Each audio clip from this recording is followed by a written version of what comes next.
Good evening. I'm Tim Hinskin with the Wax News Special Report. Imagine this. You're in high school and on your way to the first class of the day. You go to your classroom and find a seat in one of the long rows of desks that fill the room front to back. You take your seat as the teacher lectures on and see that most of your friends have already tuned out the lesson for the day. This was the norm for education and people were pretty okay with it for the most part. But now, the reality is, education is changing, and Alden is forging new paths to make this change. Some might say that here at Alden, education is under construction. This year, the Alden Central School District officially rolled out the One to the World initiative, but it didn't happen overnight. In fact, the movement was several years in the making and part of a much bigger picture. Today, we're joined by some of the key administrators that have made the shift here in the district possible. We welcome Mrs. Sharon Hance to the studio. Mrs. Hance is the Director of Student and Staff Learning here in Alden. She oversees curriculum development, training, and special education for the district on top of much, much more. Mrs. Hance, it's great to have you with us. Thank you for having me. So our first question is, how would you describe your educational philosophy as it relates to your job? That's a really big question. I have always believed that schools fundamentally have an obligation to raise future citizens for a free and open society.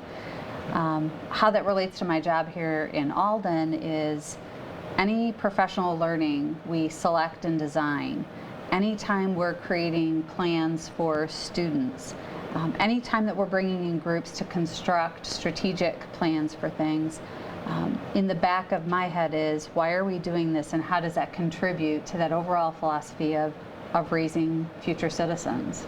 So that's kind of how they connect.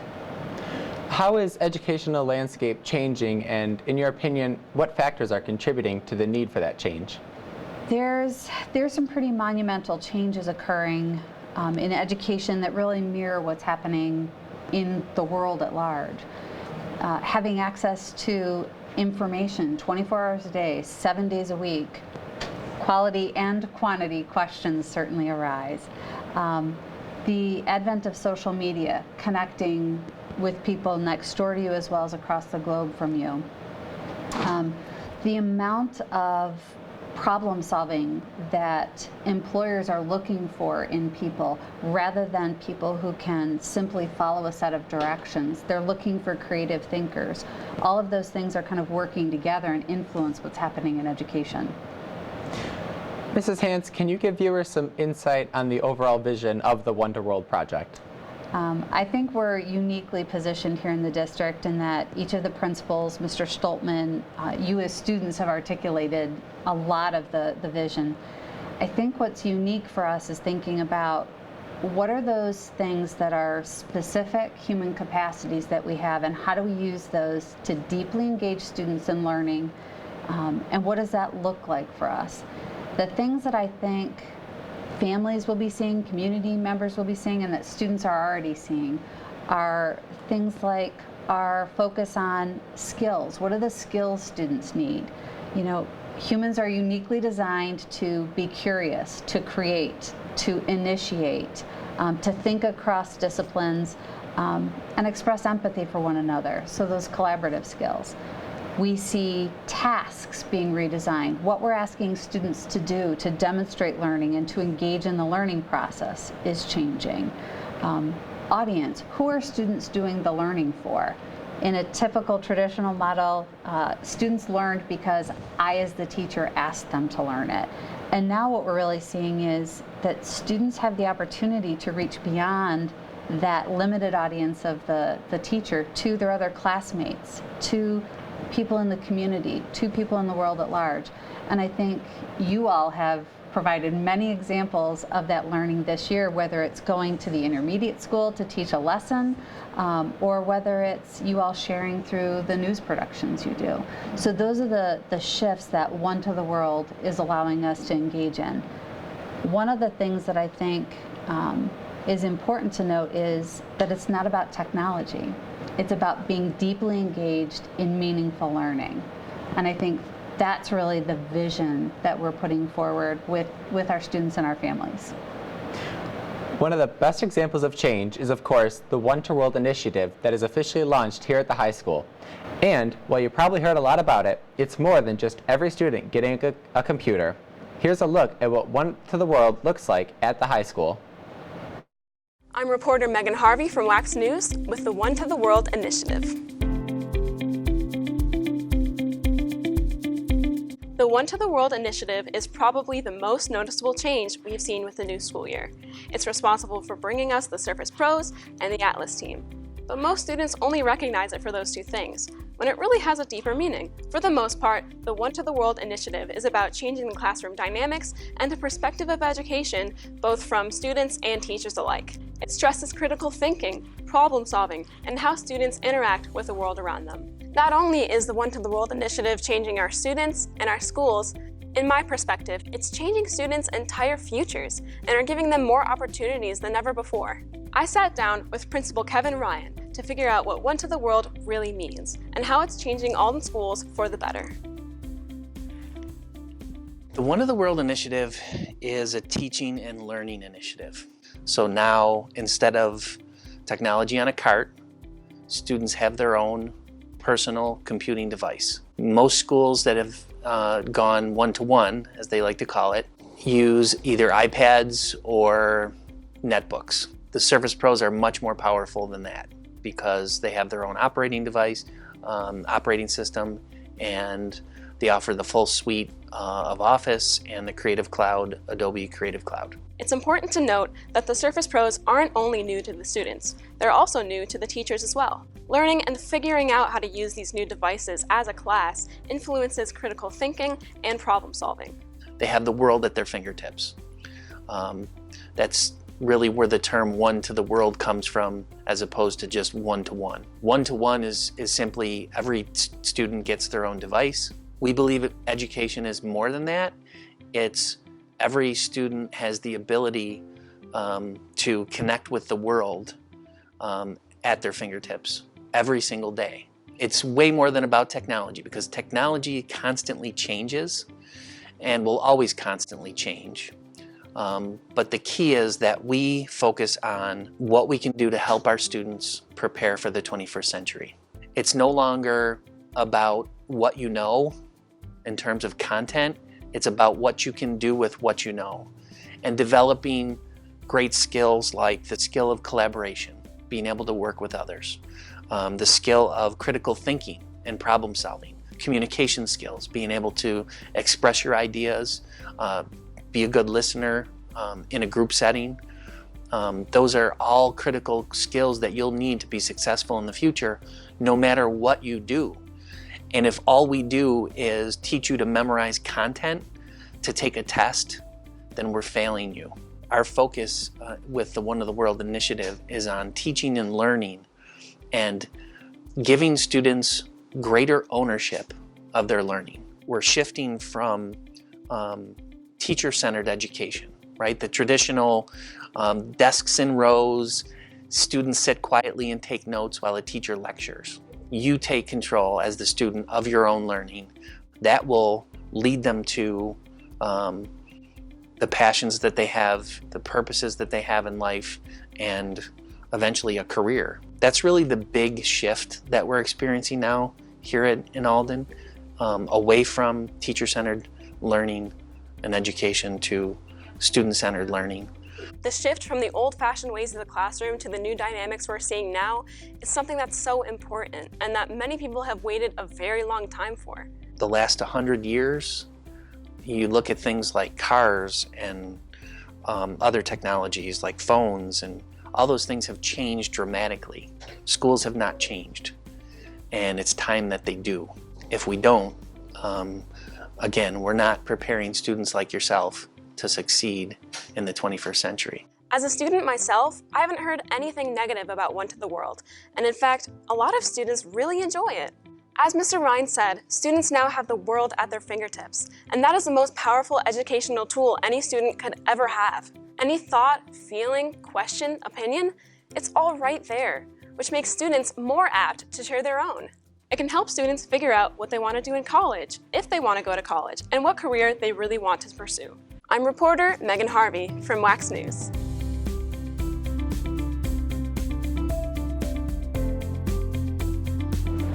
That was, of course, Megan Harvey reporting. We're joined by not only Mrs. Hance, but now Mr. Kevin Ryan, Alden High School principal as well. Now, Mrs. Hance, we saw a lot of items that fit the theme of evolution of the educational landscape. Let's just break down a little bit of what we see. So, why a device for every student, and why Surface Pros?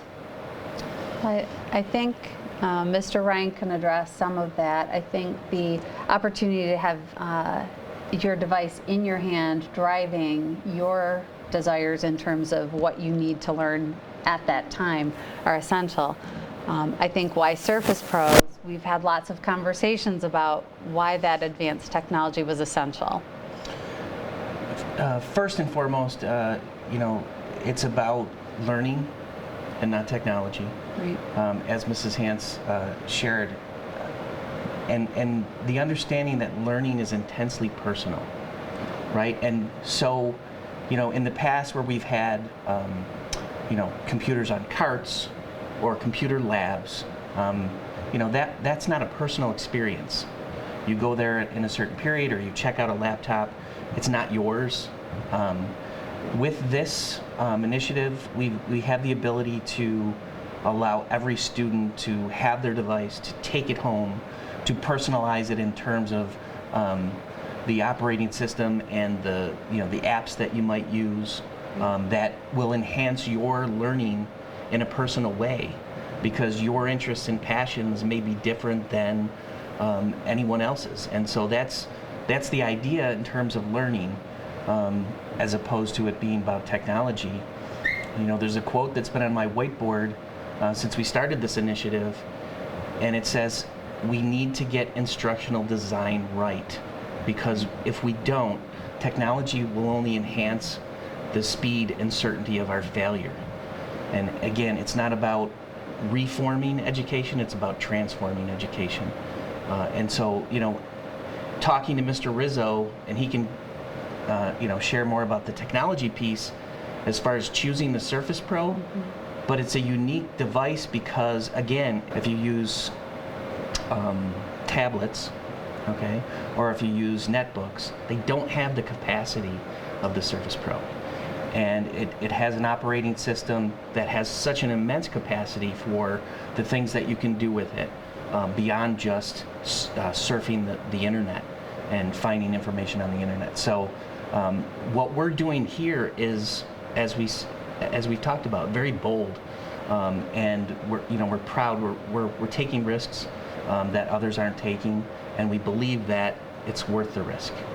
I think that I would just add to that, when we've looked at device selection, and again, it's not necessarily about the specific item, but there are high-end opportunities within the device, and I think we felt like our students needed those high-end opportunities and deserved them.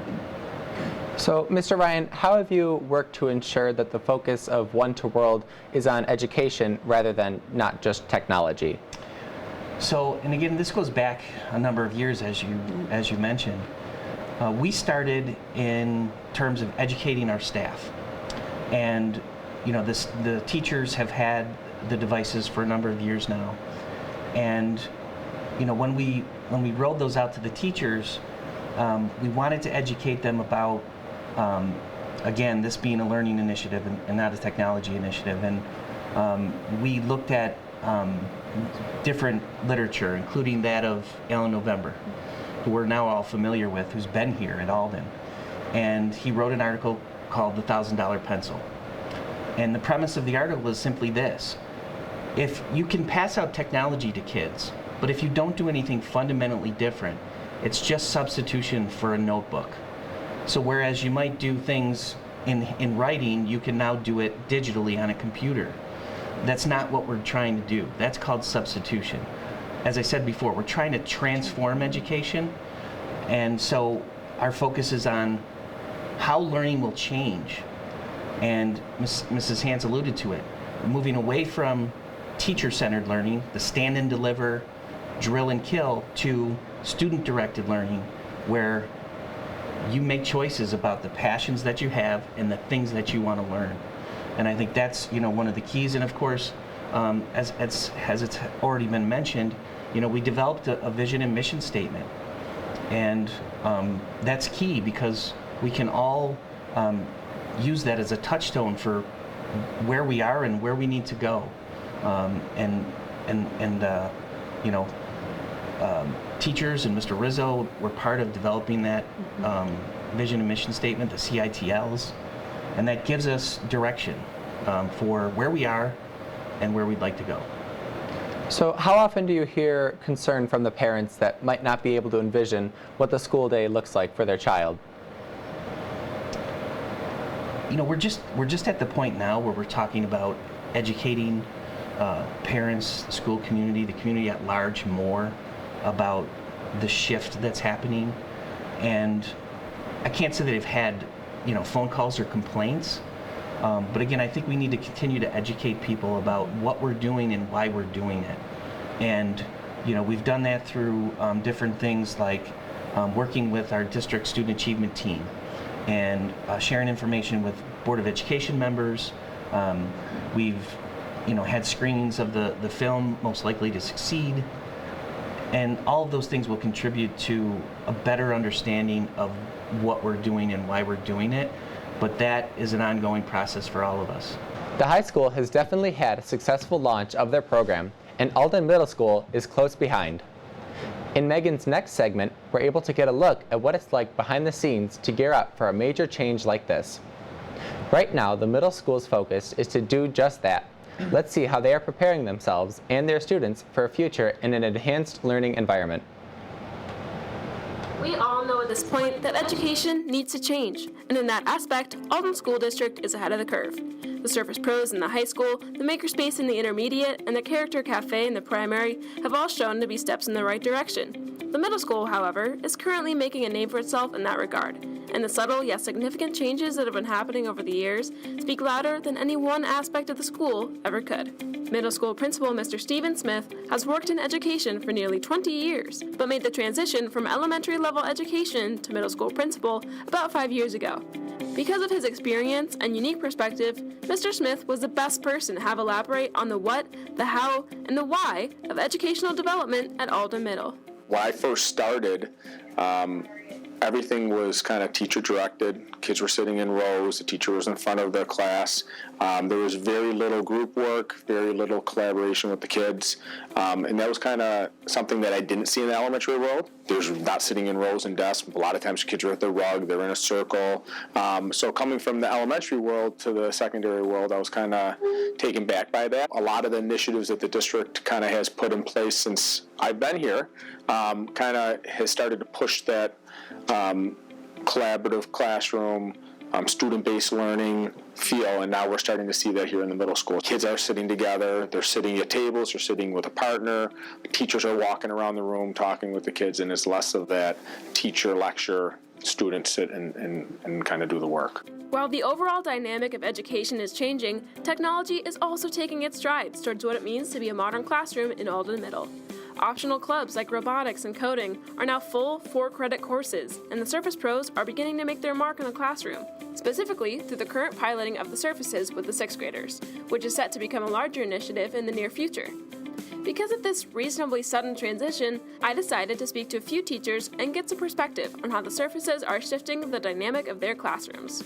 Well, right now the kids know more than me, so that is a learning curve for myself. I know myself, I've been putting more for kids to check like answer keys online instead of always having to come to me, or hints so that they can look right away and get instant feedback if they're on the right track or not, instead of, coming up and asking questions. They can ask each other first, check online, and then if they're really stuck, come seek me out. Kids are getting writing done a little bit easier. They don't have to go back and erase or start over again. They can just do the edits online, and they have access at home now through Office 365, so they can look up assignments if they forget them or if they lose them.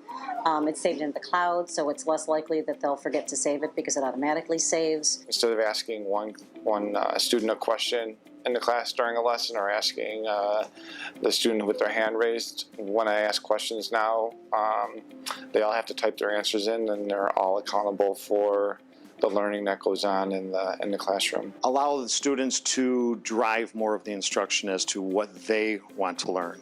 So if we show them a phenomena, they can ask questions about that. We can do additional research and findings, and it really adds to what the core content is. Really, I think it's increased productivity a great deal. We're not where the high school is, but there is a lot of change here in the middle school since 5 years ago with the technology. Middle school Spanish teacher Senora Santiago is probably one of the biggest advocates for student-centered cooperative learning, and she describes why it is an essential attribute of the classroom and student engagement. Who can tell me is the enemy of cooperative learning? If a teacher stands in front of the room and says, "Who can tell me?" you'll get about maybe 1/3 of the class that raises their hand, and the rest of the students are disengaged. They're thinking about what they're having for lunch, or they're drawing. But the moment that you say, "Turn to your neighbor," half of the class is now engaged in the activity, and the more the merrier. Mr. Smith goes on to stress the importance of student-centered learning, which is not only a more constructive and interactive way of learning, but also more engaging. One of the biggest things is that switch to student-centered learning, having kids have conversations with each other, work on projects with each other, talk through each other, and having the teacher be more someone that's kind of there to support them and facilitate their conversations. We still have direct instructions because the kids still have to learn the material, but it's not just all stand and deliver anymore. The transition that we see in the Alden Middle and across the entire district from old to new is more than a necessary change. But as expected, change does not come without its trials and tribulations. I asked Mr. Smith to elaborate on and address some of the concerns coming from parents and even students about the current shift in education and what that means for their futures. Yeah, you're always going to have concerns whenever there's change. When we talk about student-centered and students working with each other and working on projects, obviously you're going to have less homework. There's going to be less assessments. There's going to be less things for the kids to do independently because a lot of it is project-based or working with a team of people. So parents are going to look at that and be like, well, what are they doing? I'm used to them bringing something home. They should have homework. They need to sit down and do these things at home or study for a spelling test and take a spelling test. Like, those are things that parents are comfortable with. And when you take that stuff away, parents are not comfortable because it's not the norm and they're not used to it. And kids aren't going to be used to it. There's kids that they just want to tell me what I need to learn, and then I'll study and I'll put it down and be fine and get through school like that. And it's a change for those kids.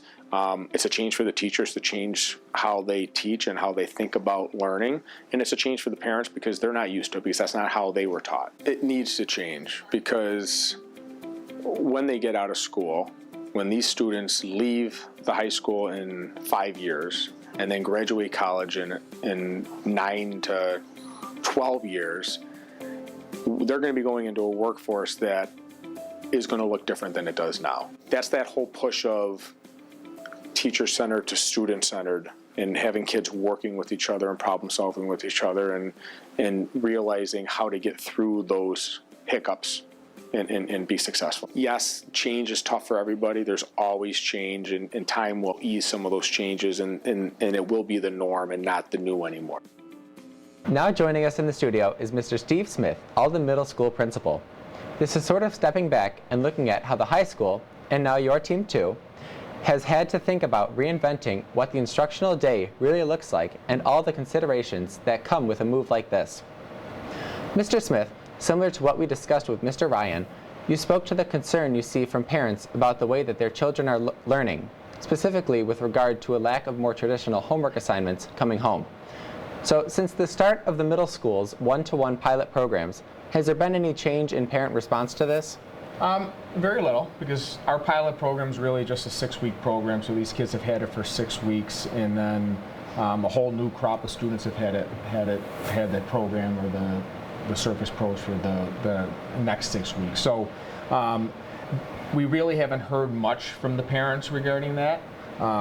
I know it is going to be coming next year. Our 6th grade, the entire team will have the devices, so I am expecting to kind of have that reluctance from parents when that happens. But as far as this year, there's still some of that traditional approach going on, so we really haven't heard much from the parents regarding the lack of homework or the change that is about to come.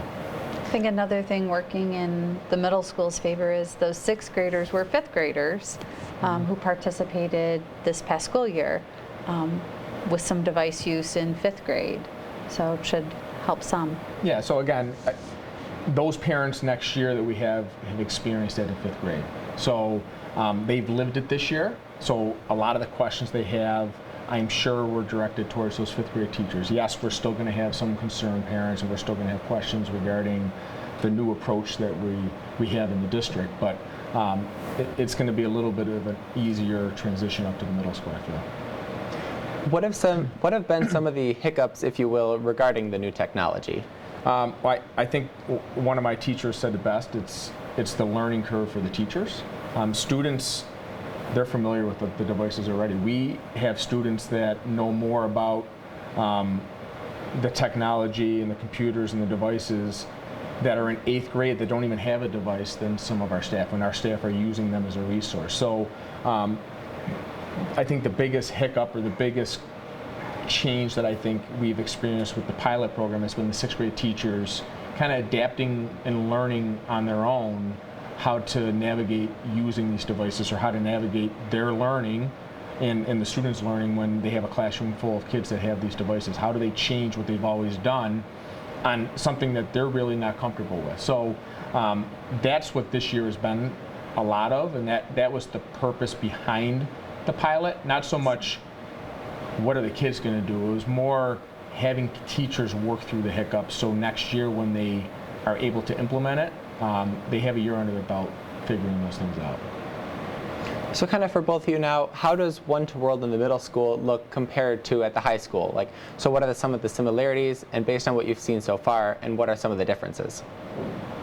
The high school is quite a bit ahead of where we are. Obviously in the high school, every single kid in the high school has a device, and the building is all on the same page. Next year, even in my building, my 6th grade teachers are going to be the ones that have the device. But as we've said over and over again, it's not about that device. It's about changing how we are teaching our kids. And that goes for my 6th grade teachers, my 7th grade teachers, my 8th grade teachers. So next year, my 7th and 8th grade, they won't have a device for each kid, but that doesn't mean we're not changing how they're teaching.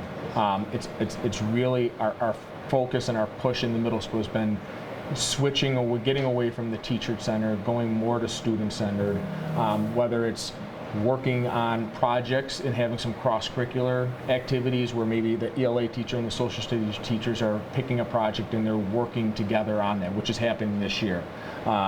So we're a little bit behind where the high school is, because the high school has these at their fingertips, and it's a resource for the kids and a tool for the kids that they can really use.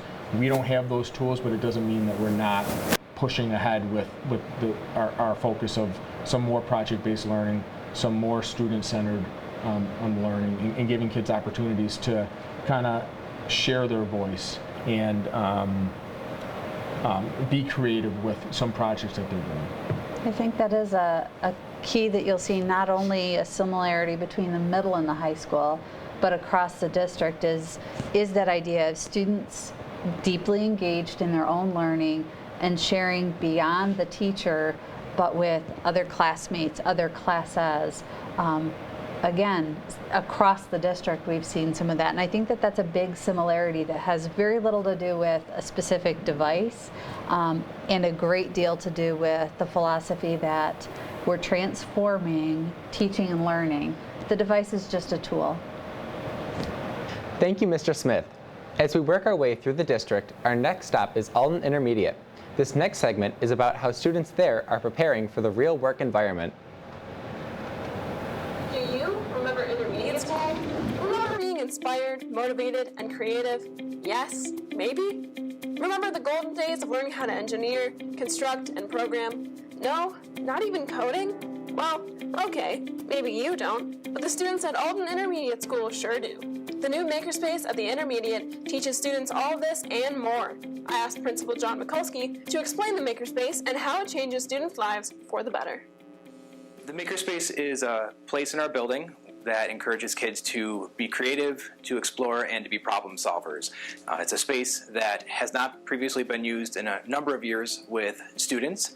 We opened it up this year for that purpose. If you had come up in this space this time last year, you would have seen boxes of old textbooks and old student desks and furniture and things that just kind of needed a place to be stored. So it really was not the best use of space. But again, we're just really excited to be able to take a space in the building that has not been used with students for a very long time and make it something that's open and exciting and engaging for them. The Makerspace is comprised of 3 rooms. Each one has a different theme. There's an engineering room, a coding technology room, and then a math science room. We already have a room that is prepped to be open for students as like an arts room. So that's probably going to be the next big phase. Each room has a number of activities in it that go with that theme, and those activities are all purposeful play for the students to engage in. It's not a class, however, it's a space that they can sign out and use with their students.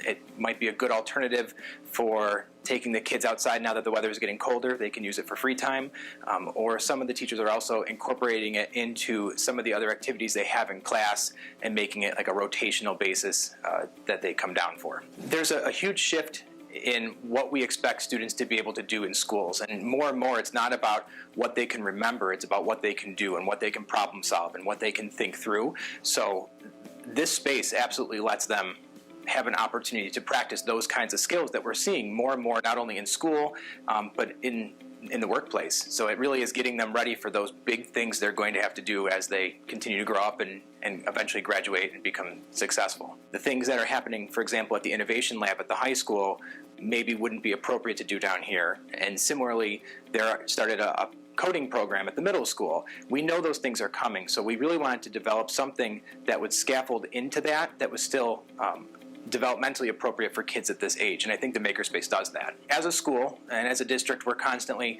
emphasizing the importance of learning and the value of learning, and a space like this is really an opportunity for the kids to have some intrinsic motivation to be able to experience that learning firsthand and want to learn and want to explore and wants to play, and I think that's what makes this so great. It's an amazing transformation to see what it's become now.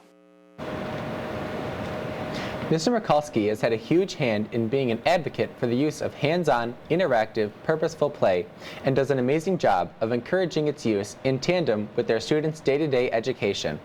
So why is this space important, and how has it been used since the filming of this video?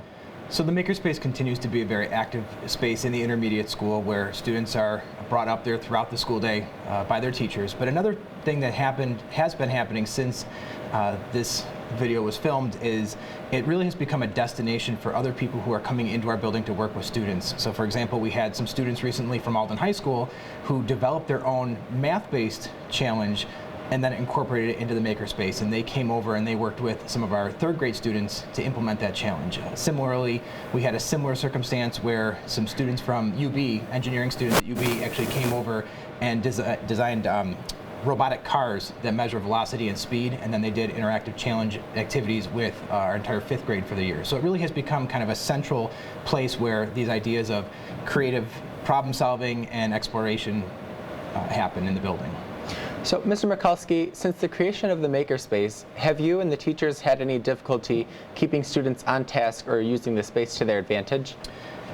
Probably the biggest logistical challenge that we've faced this year is just the fact that because it is such an active space, we're constantly updating it. We try to have different activities in each room on like a 6 to 8 week rotational basis. So one of the challenges that we face is really just managing the materials, but then also conveying out to students what's up there, what's available for them, and then what is our expectation for them to use that. So a couple ways that we've done that is with each new iteration of the Makerspace activities, we put out information to the teachers so they can share that to their students, and we also create little commercials, for lack of a better word, that we share out with our students that reminds them of some of the things that are going up there, but then it also models some of the activities that we want them to complete when they're in their Makerspace.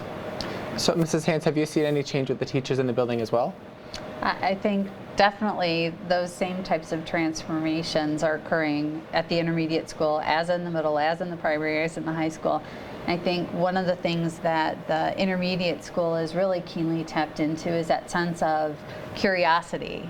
You know, children are naturally curious, and schools should encourage that. And I think that our teachers have rediscovered how to tap into kids' natural curiosity and how to channel that into ways that are meaningful for learning. So how does the space like this potentially offer opportunities to change the mindset of some of the people in the building? I think having a space like the Makerspace, it's a very real and tangible reminder of those big skills that we're trying to lay foundations for with our younger learners. So things like being creative, problem solving, and persevering when there's challenges. That's really what happens in that space every day. So having a place where those things are central focus sets a really clear message, not only to our faculty, but the students and the families as well. Thank you very much. Thank you. At the younger grade levels, turning fun and play into purpose is just one of the ways that the Alden Central School District is promoting a change in education across the board, and the intermediate school is not the only building in the district to utilize this method. The primary school students are most closely linked to the importance of play and the role of play in learning. The primary school is also where it seems that the most change has occurred over the past few years, and where the most The primary school is also where it seems that the most change has occurred over the past few years, and where the most foundational aspects of the overall shift in education take place.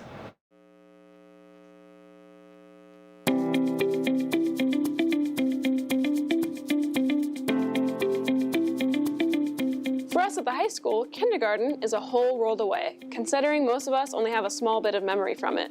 However, for kindergartners, and especially their parents, it is most likely one of the biggest focuses in their lives. The way that middle schoolers, high schoolers, and even parents remember kindergarten is nowhere near the way that it is today. And that's not just a foggy memory. Today in the Alden Primary School, kindergarten students are expected to accomplish more than they ever have before, and their day is far beyond just playtime.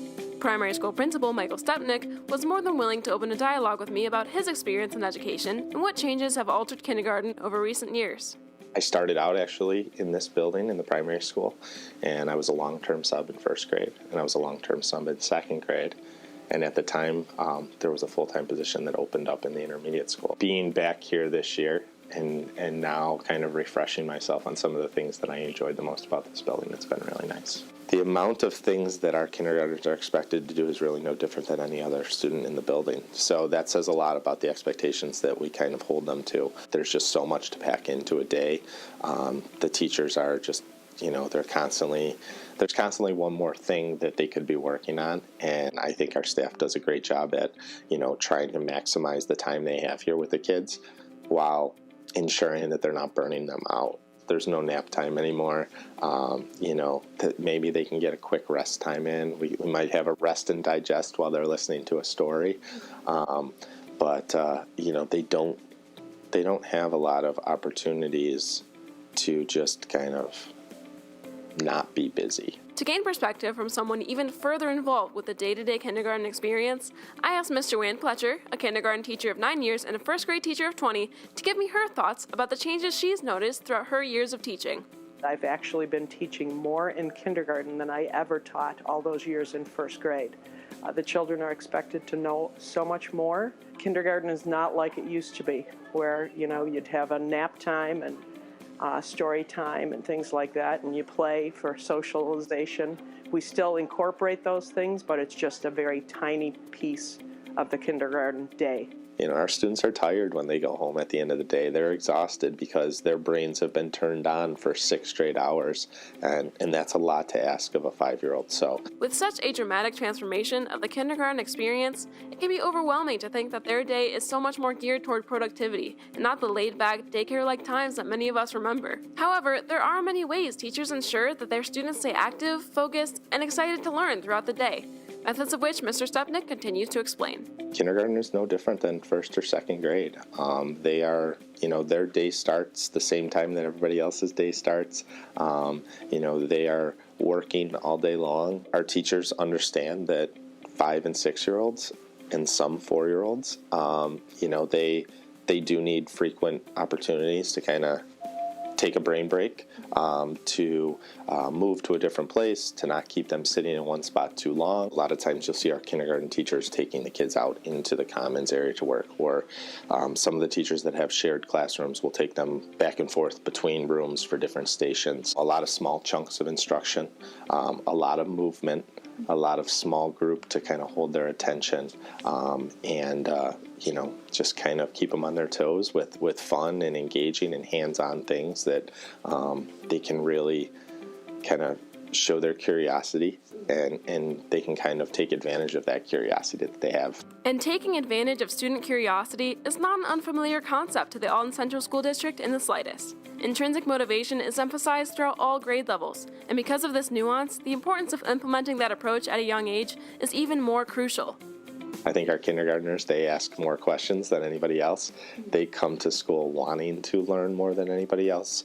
So it's easy to kind of capitalize on that, desire to learn, and the desire to find out about just the way that the world around them works. I think you're seeing a change in education at all levels right now, towards more of an inquiry-based model of starting with the questions that students have, capitalizing on those questions, and then, diving into content from there. I think you see a big movement away from the teacher-centered instruction of old, even at the high school level, where, you were used to seeing a lot of direct instruction and lecture.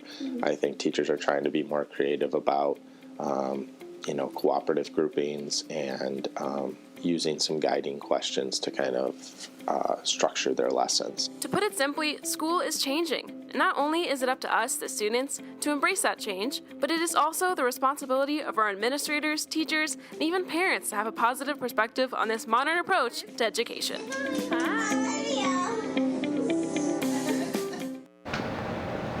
In the studio now is Alden Primary School Principal, Mr. Mike Stepnick. Mr. Stepnick, thank you for joining us. Thank you for having me. As mentioned throughout the video, a lot of the change in the primary school is based on keeping students active throughout the day while maximizing learning opportunities. What are some of the challenges that have accompanied the attempts to strike this balance? I think for the most part it's just the time. Trying to find ways to structure your day to fit is everything that our teachers want to accomplish into one day. With that being said, I think our teachers do a nice job of prioritizing activities and trying to make sure that, the most important content is what we're really kind of emphasizing the most, and then building off of that from there. So Mrs. Hance, why is it important for us to learn how to strike that balance? I think, as a student, as parents, as community members, little ones come to school with, again, that natural curiosity and a sense of wonder. And we want to be able to give them essential foundational skills. They do need to learn how to read. They do need to learn mathematic principles. And we know that those are important. But we can do that in ways that are balanced with their natural curiosity, their natural inclination to want to move and enjoy learning. And I think that's why it's an important balance for us to figure out. So besides just their future in school, what ways will this change in education for students at such a young age change their lives from then on? Well, I think at the primary level, we see ourselves as the foundation builders. We're the building where the students learn all of these social skills that are going to enable them to be successful throughout the rest of their educational careers. So, fostering that creativity and getting them used to collaborating with others, and, just getting them to be curious about the learning that they're doing. Those are foundational pieces that we need to start to introduce at the primary level and then continue to build off of as they move their way through each grade level. If I could offer an example of something that I think I've seen from our littlest learners on, there's some listening and speaking skills that go on in that collaborative culture. And you can hear kids say to one another, well, I don't agree with what Michael said because I think, and they do it respectfully. That's a listening and speaking skill that carries them well beyond kindergarten and into high school and beyond high school. I think our teachers set up a lot of opportunities for them to engage in dialogue with one another and practice some of those social skills that allow them to be successful later on. Even simple things as much as making eye contact with the person you're speaking to, using your body language and using cues to acknowledge other people's thoughts and ideas. Those are things we try to really start to instill right away as students enter kindergarten. Have you seen any pushback or concern from parents specifically about how little downtime students have in comparison to what they may have remembered experiencing? I really don't think so. I think as a parent myself and the parent of a kindergartner, I think all parents want what's best for their child. And our mission is obviously to challenge students academically and push them to some of these new limits, but at the same time, we want them to go home excited to come back to school the next day. So when I see my child coming home excited to return to her classroom the next day, I know that we're on the right track in terms of the mission that we're trying to accomplish. Overall, what would you say is the most important takeaway from all of this? That's a really hard question to answer because there's so many important things for us to think about. If I had to kind of pull a thought together, it would be really that we have a tremendous opportunity as a learning community to, and I think Mr. Ryan said this, to really transform teaching and learning on behalf of students, and that it's not about the technology, it's about the questions we ask, the tasks we engage in, and how students are allowed and afforded the opportunity to do meaningful work. So I guess if I had to pull the most essential, it would be set aside, any focus on the technology tool and really embrace the focus on how learning is transforming for students. If it's one thing we learned today, it's that we all know that change is inevitable, but the challenges that change poses are forever an obstacle to overcome. The future looks bright for Alden Central School District and will only begin to shine brighter as the years progress. Thank you to all the administrators who took the time to join us in the studio today and every staff member that has made change possible. Reporting for WACS News, I'm Tim Hinskin.